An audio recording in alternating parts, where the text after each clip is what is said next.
Hey there. Subscribe to my channel. And also press this bell icon. So you never miss any new updates, cause whenever we upload new video you will get a notification on your phone.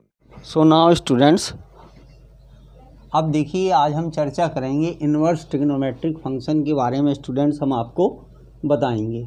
तो अब student सबसे पहले हम जानेंगे कि inverse function क्या है। तो अगर स्टूडेंट कोई फंक्शन 1 1 और ऑन टू है तो हम कहते हैं कि वो फंक्शन जो है इन्वर्स फंक्शन होगा।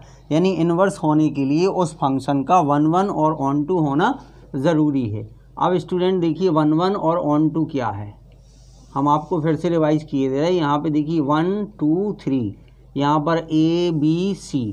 तो 1 का इमेज A मतलब डिफरेंट एलिमेंट के इमेज अगर स्टूडेंट डिफरेंट है, डिफरेंट एलिमेंट के इमेज क्या है अगर डिफरेंट हैं, और कोडोमेन में हर एलिमेंट का यानी कोडोमेन के हर एलिमेंट का इमेज अगर डोमेन में है तो हम कहेंगे वो फंक्शन 1 1 है और ऑन टू है। तो ऐसे फंक्शन के इन्वर्स का स्टूडेंट एग्जिस्टेंस होता है।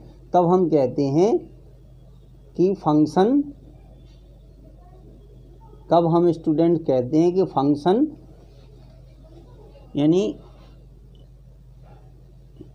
यानी तब इसके बाद स्टूडेंट एग्जिस्टेंस ऑफ इन्वर्स होता है। क्या होता है स्टूडेंट्स? उसके इन्वर्स का एग्जिस्टेंस होता है, अदरवाइज उसके इन्वर्स का एग्जिस्टेंस नहीं होता है। अब हम बात करते हैं, देखिए इसकी साइन, इसका डोमेन क्या है स्टूडेंट्स? R है, और इसका जो कोडोमेन है वो -1 से 1 है। इसका कोडोमेन जो है वो -1 से 1 है। ठीक है। अब स्टूडेंट इसमें हमें ये बताना है कि क्या हम इसके इन्वर्स को फाइंड कर सकते हैं। क्या साइन का इन्वर्स इस डोमेन और इस कोडोमेन के लिए पॉसिबल है? ध्यान से सुनिएगा स्टूडेंट, क्या साइन का इन्वर्स इस डोमेन के लिए पॉसिबल है? अगर इसके डोमेन को हम R माने, अगर इसके डोमेन को हम रियल नंबर माने, तो क्या इसका इन्वर्स हम स्टूडेंट फाइंड कर सकते हैं? तो आंसर हमारा क्या होगा स्टूडेंट्स? देखिए हम इसकी बात कर रहे हैं, sine such that R two -1 to 1। तो ये स्टूडेंट इसका डोमेन है, ये इसका डोमेन है। अब चलिए हम बात करते हैं, हम साइन 0 की वैल्यू क्या होगी स्टूडेंट्स? 0 आएगी। साइन 0 की वैल्यू 0 आएगी। साइन पाई की वैल्यू अगर हम फाइंड करें, अगर साइन पाई की वैल्यू हम फाइंड करें तो कितनी आएगी? 0 आएगी। तो स्टूडेंट यहाँ पर जो साइन है, साइन इज़ नॉट 1 1। क्या है? ये फंक्शन स्टूडेंट्स 1 1 नहीं है। अब 1 1 नहीं है तो ऑन टू है या नहीं है इससे हमें कोई मतलब नहीं है, क्योंकि दोनों का होना ज़रूरी है। तो इसलिए हम कह सकते हैं कि इस कंडीशन में, so students for this domain, यानी इस डोमेन के लिए, कौन से डोमेन की बात कर रहा हूँ मैं? For this domain R, sine has not a inverse. Sine जो है उसका स्टूडेंट्स इन्वर्स नहीं है। फॉर दिस डोमेन, याद रखिएगा, for this domain sine has not a inverse. Sine has not an inverse. क्या होगा स्टूडेंट्स? N inverse. अब यहाँ पे स्टूडेंट ये देखिए हमने साइन एक्स का ग्राफ बनाया हुआ है। ये मैंने साइन एक्स का ग्राफ आपके लिए बनाया है। अब यहाँ पर आप ध्यान से देखिए, यहाँ पर ये साइन पाई पे इसकी वैल्यू 0 है, 0 पर 0 है, माइनस पाई पर 0 है, π/2 माइनस π/2 के लिए इसकी वैल्यू -1 आएगी। ये देखिए -1 यहाँ है। ठीक है, ये यहाँ पर -1 है, और 3π/2 पे भी इसकी वैल्यू कितनी है? -1 है स्टूडेंट्स। तो ये वैल्यू जो है क्या होती है कि साइन एक्स के ग्राफ को या साइन के ग्राफ को अगर हम यहाँ पर -2π से और 2π में ड्रॉ करते हैं, और भी आगे बढ़ता जाएगा ये इस तरीके से, ऐसे ऐसे इधर भी बढ़ता जाएगा स्टूडेंट। तो क्या होगा कि ये फंक्शन जो है इसके हम इन्वर्स को फाइंड नहीं कर सकते हैं। अब इसी ग्राफ को स्टूडेंट्स आप ध्यान से देखिए कि अगर हम केवल इतने एरिया की बात करें, यानी यहाँ से लेकर के, देखिए हम ब्लैक से इसको डार्क कर रहे हैं, यहाँ से लेकर के और यहाँ तक की बात करें, इस एरिया की, अगर इसके डोमेन को हम यहाँ पर स्टूडेंट रिस्ट्रिक्ट कर दें, इसका यहाँ से लेकर के यहाँ तक, अगर ये हम और यहाँ से लेकर के यहाँ तक, ये यानी अगर इसके डोमेन को हम साइन एक्स के, अगर हम स्टूडेंट इसके डोमेन को, किसकी बात कर रहे हैं हम, साइन एक्स का डोमेन अगर हम -π/2 से π/2, यानी जो x की वैल्यू होती है वही इसका स्टूडेंट्स डोमेन होता है। तो अगर हम इसका डोमेन -π/2 से π/2 मान लें, तो अब स्टूडेंट इतने एरिया में आप देखिए कोई भी वैल्यू जो है वो रिपीट नहीं हो रही है, कोई भी वैल्यू क्या होगी, रिपीट नहीं होगी। यानी -π/2 से π/2 के बीच में हम कुछ भी ले लें, हम मान लीजिए -π/2 है, ठीक है, और ये यानी -90 से लेकर के 90 डिग्री से लेकर के और +90 डिग्री के बीच में हम -π/3 ले लें, ठीक है, हम -π/4 ले लें, फिर हम यहाँ पर 0 ले लें, फिर इसके बाद हम π/3 प्लस का ले लें, π/4 ये भी हम ले लें प्लस का, ठीक है, या पहले π/4 लिख दें। ये मेरे बताने का मतलब ये था कि अगर हम डोमेन इतना मान लेते हैं तो स्टूडेंट्स हमें -π/2 से π/2 की डिफरेंट वैल्यूज़ के लिए साइन एक्स की डिफरेंट वैल्यूज़ क्या होंगी, फाइंड होंगी।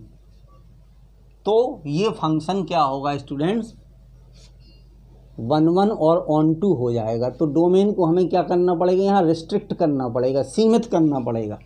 डोमेन को क्या करेंगे स्टूडेंट्स, हम रिस्ट्रिक्ट कर देंगे। तो अगर इसके डोमेन आर को हम रिस्ट्रिक्ट करके, सीमित करके -π/2 से π/2 बना लें, तो फिर जो है उस साइन के इन्वर्स को हम फाइंड कर सकते हैं। यही इस डिस्कशन का स्टूडेंट्स मीनिंग है यहाँ पर, क्योंकि यहाँ पर हमें जो पढ़ना है वो पढ़ना है इन्वर्स ट्रिग्नोमेट्रिक फंक्शन। तो अगर इसका डोमेन स्टूडेंट्स हम, अगर इसके डोमेन को हम कितना रिस्ट्रिक्ट करके -π/2 से π/2 कर दें, रेंज यही रहेगा इसका डोमेन, ठीक है। अब इसको हम रेंज बोल देंगे, ठीक है, चूँकि -1 से 1 ये हो गया स्टूडेंट्स। तो डोमेन इसका -π/2 से π/2 होगा और रेंज -1 से 1 ही रहेगा। तब स्टूडेंट्स हम बोलेंगे कि अब जो है, so now we can find the inverse of sine function. अब हम जो है साइन फंक्शन का इन्वर्स क्या है, फाइंड कर सकते हैं। तो अब स्टूडेंट आपको पता है कि किसी का इन्वर्स फाइंड करने के लिए, सपोज करिए f जो है वो a से b में एक फंक्शन है, तो f इन्वर्स क्या होगा स्टूडेंट्स, f इन्वर्स जो है वो b से a में एक फंक्शन होगा।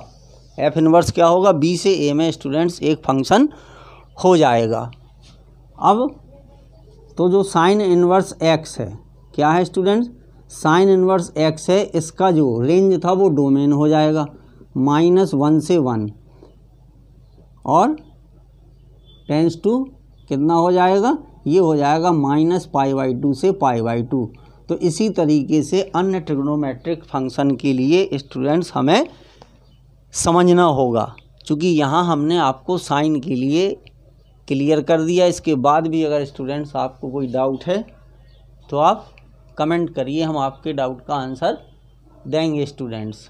अब इसके बाद बाकी के लिए हम बाकी के डोमेन और रेंज लिखे दे रहे हैं, तो उनको आपको सीखना होगा स्टूडेंट्स। इसको केवल देखने से काम नहीं चलेगा, आप देखने के बाद वीडियो फिर उसका प्रैक्टिस भी करिए, तब आपको इसमें बेनिफिट होगा। देखिए ये फंक्शन है आपका और ये डोमेन है, फंक्शन, डोमेन और रेंज। अब स्टूडेंट साइन इन्वर्स का डोमेन ये है आपका -1 से 1, ठीक है, क्लोज इंटरवल में, और ये -π/2 से π/2 इसका रेंज है। क्योंकि ये रिवर्स हो जाते हैं, साइन के लिए जो डोमेन होगा साइन इन्वर्स के लिए वो रेंज हो जाएगा। इसी तरीके से कॉस इनवर्स का है, टेन इनवर्स का है, कॉसेक इनवर्स का है, सेक इनवर्स है और कॉट इनवर्स का है। तो ये स्टूडेंट्स, अब ये हमने स्टूडेंट्स इसको बताना हम भूल गए थे, ये साइन इनवर्स का ग्राफ बनाया था। देखिए अगर इस ग्राफ को, ये वाले ग्राफ को अगर यूँ हम खड़ा कर दें तो ये देखिए हमने इस तरीके से बनाया है। अगर इसको हम खड़ा कर दें तो इस तरीके से ये ग्राफ इसका स्टूडेंट्स बन जाएगा। तो ये भी यहाँ से यहाँ तक में ये देखिए रिस्ट्रिक्टेड होगा, यहाँ से कोई भी वैल्यू इसके लिए चेंज नहीं होगी, यानी डिफरेंट एलिमेंट की इमेज जो है स्टूडेंट वो डिफरेंट होती है इसमें। तो इस तरीके से, तो ये देखिए -1 से लेकर के 1 पर जो यहाँ x की वैल्यू थी, जो यहाँ पर स्टूडेंट्स किसकी वैल्यू थी, ये देखिए जो y की वैल्यू थी वो वैल्यू यहाँ पर किसकी वैल्यू आ गई, वो x की वैल्यू आ गई। जो साइन x के लिए x की वैल्यू थी वो साइन इनवर्स x के लिए यहाँ पर ये y की वैल्यू हो गई। और जो यहाँ पर देखिए ये -π/2 से और ये π/2 था, तो यहाँ पर जो x की वैल्यू थी वो अब ये जो है y की वैल्यू हो गई है। देखिए -π/2 से π/2। तो ये स्टूडेंट्स इसमें अंतर है, ये साइन x का ग्राफ है, ये साइन इनवर्स x का ग्राफ बना हुआ है। अब बाकी आपको उस पर ग्राफ बनाने की ज़रूरत नहीं है, फ़िलहाल आपको ये अच्छे से इनकी प्रैक्टिस करना फंक्शन, डोमेन और रेंज के लिए स्टूडेंट्स।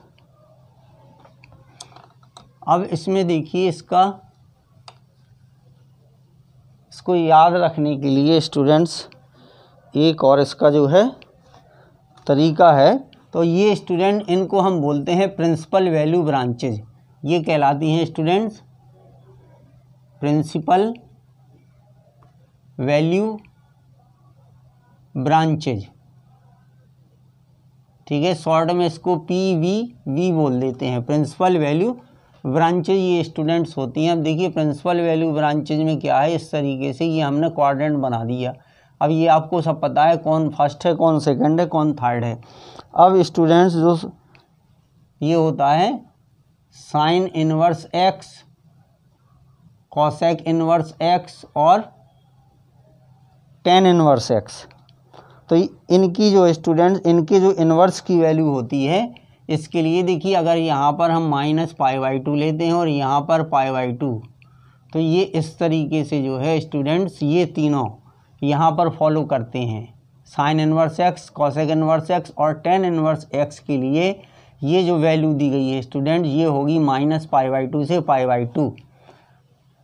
क्योंकि हमने यहाँ बात इन्वर्स की है, तो जो y की वैल्यू है वो उसके रेंज को बताएगी। तो इसका रेंज क्या होगा student, sine inverse x, cosec inverse x और टेन इनवर्स x का जो रेंज होता है वो -π/2 से π/2 होता है। तो देखिए ये साइन इनवर्स हो गया और ये कॉसेक इनवर्स x हो गया और एक और है टेन इनवर्स x, ये है।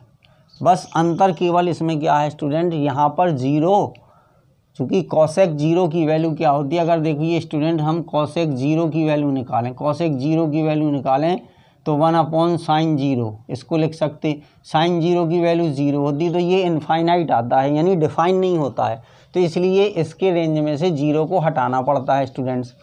फिर टेन इनवर्स में चूँकि 1090 की वैल्यू स्टूडेंट्स, 1090 की वैल्यू क्या होती है, ये इनफाइनाइट होती है, 1090 की वैल्यू इनफाइनाइट होती है, तो इसलिए इसमें जो इंटरवल है वो क्लोज इंटरवल की जगह ओपन इंटरवल हो गया। चूँकि इसकी रेंज में -π/2 और π/2 शामिल नहीं होगा, उनके बिटवीन वैल्यूज़ आएंगी टेन इनवर्स में, यहाँ पर ये कॉन्सेप्ट है। फिर यहाँ पे देखिए सेक इनवर्स में ये π/2 नहीं आएगा, 0 से π/2 तो 0 भी शामिल है, पाई भी शामिल है, लेकिन केवल π/2 नहीं होगा और उनके बीच की सारी वैल्यूज़ यहाँ आएंगी।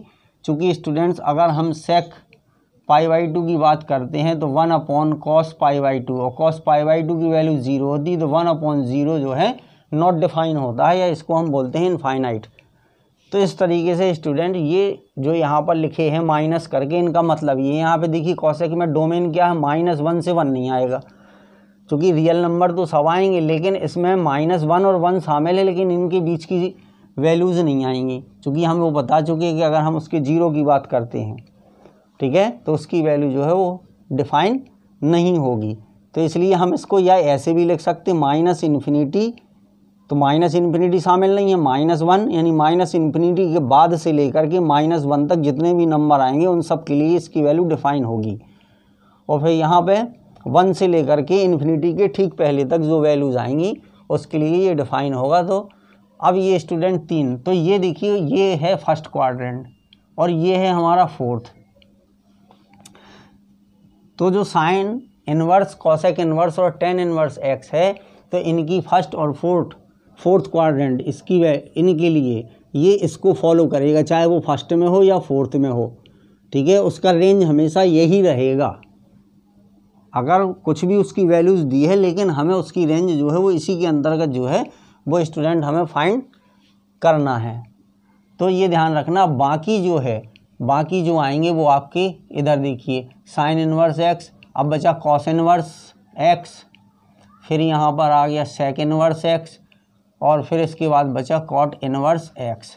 तो उसके लिए ये देखिए, उसके लिए स्टूडेंट्स यहाँ पर ध्यान से देखिए, ये यहाँ पर 0 है और यहाँ पर कितना है, सॉरी पाई, ये 0 और पाई। तो ये इन तीन का जो है, ठीक है, कॉस इनवर्स एक्स और सेक इनवर्स एक्स और कॉट इनवर्स एक्स, तो इसका जो रेंज होगा स्टूडेंट वो 0 से लेकर के पाई तक होगा। तो इसका मतलब है कि ये जो क्वाड्रेंट आपका दिया है, थर्ड क्वाड्रेंट में यहाँ पर कोई प्रिंसिपल वैल्यू ब्रांच नहीं होती, no principal value branch. Third quadrant में students no principal value branch होती है। किसी भी इनवर्स टिग्नोमेट्रिक फंक्शन के लिए कोई थर्ड क्वाड्रेंट में कोई भी प्रिंसिपल वैल्यू ब्रांच नहीं होती है स्टूडेंट्स। तो इस तरीके से ये चीज़ मैं आई होप अंडरस्टैंड कि आप लोग अब तक स्टूडेंट्स समझ गए होंगे। अब इससे रिलेटेड एग्जाम्पल हम आपको नेक्स्ट वीडियो में स्टूडेंट्स बताएंगे। Thank you students.